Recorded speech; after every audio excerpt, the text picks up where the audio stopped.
Welcome to Module 5. I had to think about that. Welcome to Module 5. And this is a really important module. This is all about developing relationships with the media. Developing relationships with journalists who are sitting up on that second floor at Channel 7 behind me wanting a story. They may be doing a story today, but they'll also want one for tomorrow. And you need to develop relationships with reporters and journalists. Why is that important? It's important because it's important in life.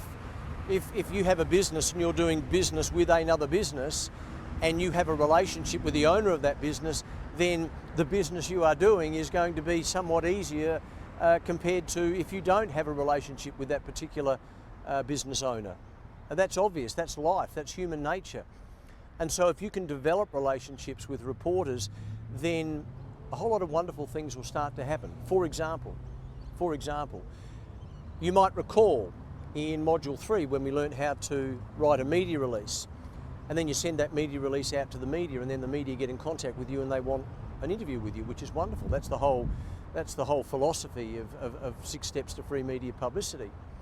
But if you develop a relationship with a reporter, what you can do is instead of sending your media release out to that media organisation, what you can do is you can send it to that reporter specifically, because you've built a relationship with them. Presumably they've given you their email address. You can send it to them and you can say something like, "Hi, Jody," just pick that name out. "Hi Jody, Mark here, hope all is well. Just sending you my media release for a story I'm hoping that the media will be interested in. Would you mind casting your eyes over it and giving me some feedback? Is it something you're interested in doing?" You can do that with a journalist or a reporter once you have developed a relationship with them. But if you don't know them and if you don't have their email address, then clearly you can't do that. So you go through the traditional way of sending the media release through to the Chief of Staff, which is fine, but this is going to another level. The other interesting thing that happens, and this is really interesting, is that when you start to develop a relationship with a reporter or a journalist, what can happen is the roles can be reversed. You can get a phone call from a reporter. Let's say for example you're a financial advisor and you've already had some really good publicity over the last 6 months as a result of learning the 6 steps and being able to identify a story idea within your business, sending out your media release, and then the media coming and doing an interview with you. Let's say all that's happened. What happens is you've got a journalist sitting in a newsroom, say at Channel 7, thinking, "I don't have a story." And let's say they're a financial journalist. In other words, they're a journalist that does stories on finance, superannuation, whatever it might be. Because you've built a relationship with that journalist and they've got your number or your email address, they'll ring you or email you and say, "Hi Mark, it's so-and-so from Channel 7, anything happening in your area?" How good's that?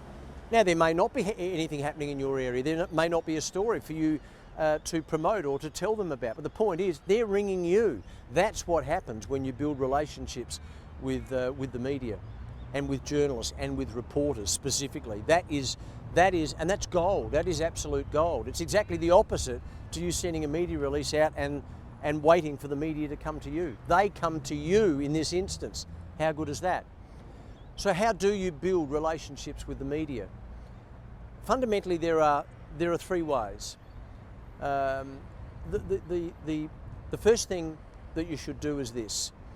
When you get your initial opportunity to be interviewed by the media, turn up, and let's say it's on camera, it's for a TV network, turn up, do your interview, and then at the end of that, when the journalist is packing up and the cameraman is packing up, thank the reporter, thank them sincerely, because it's a privilege. They're giving you a great opportunity to promote yourself on their network. So thank the reporter, and then say to the reporter something like this. Say, "Look, if there's anything else I can do for you, if ever you need to ring me or email me, feel free to do so. I'm always available for an interview. Please, if you want to, add me as one of your contacts." That's it. It's as simple as that. And that means you have initiated that relationship. You have initiated it. That's the very first thing that needs to be done, and it's the very first thing you need to do. So what I don't want is, I don't want you being interviewed for the first time as a result of learning all of these steps and then at the end of the interview walking off and not at least instigating that discussion. It's really important. Now, if the discussion goes well, and 9 times out of 10 it will, the reporter will offer you their email address. They may even offer you their phone number, but at least their email address, and please understand that that is gold. That is gold. Great start. The second thing you need to do is this. In 6 weeks' time, so you've done your first interview, in 6 weeks' time, when you're about to send out your next media release, don't send it out to everyone initially. Don't send it out to all the TV stations and all the radio stations and all the print organisations. Don't do that. Send it to that particular reporter. Send it to that particular reporter. Email them, or perhaps ring them first, but email them. Let them know that you're thinking of promoting this story through this media release. Ask them if they'd have a look at it. Do you think it's of any use to your network? Would you be interested in doing a story on it? Now you can do that because you've already instigated this relationship building with them in the early stages.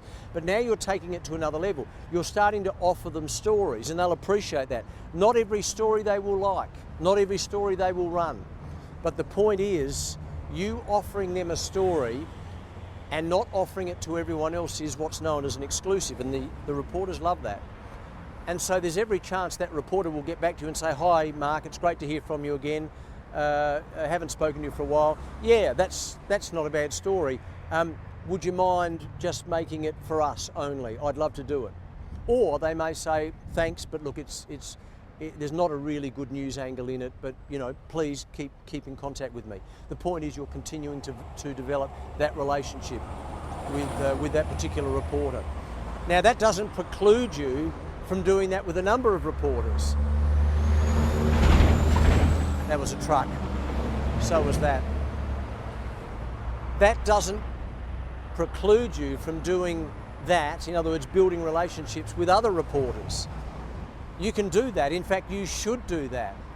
The more relationships you build, the better opportunities you will have in gaining publicity through the media at no cost to you. Now, the third way is not going through the reporters, it's going through the Chief of Staff. And you might recall that you need to send your media release to the Chief of Staff.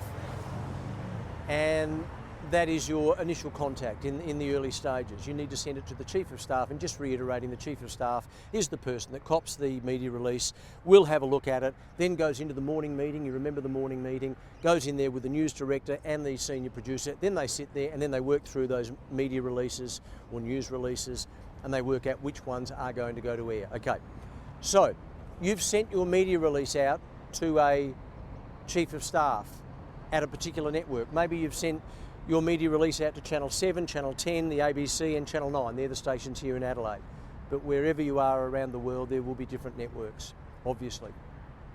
But let's say you concentrate on TV. When you send your media release out, wait for half an hour, ring that Chief of Staff, introduce yourself. Don't waste their time. Don't speak to them for too long. Introduce yourself. "Hello, my name is Mark Aston." "Oh, hi, I'm Paul. I'm the Chief of Staff at Channel 10, Channel 7, wherever it might be." "Oh, hi, Paul. Understand you're busy. Just checking that you received my media release." Paul will say yes, and he may say yes, and that is it. Do not, under any circumstances, say, "Will you be coming?" or "Will you be interviewing me?" or "Will I get coverage?" Don't say that. Don't say that. Just leave it and simply say, "Thank you, that's great. If I hear from you, or if you're able to do a story, that would be great. If not, I completely understand." That's the patter you use. That's the patter you use. Please understand, I've worked in newsrooms for 40 years. I understand how it works.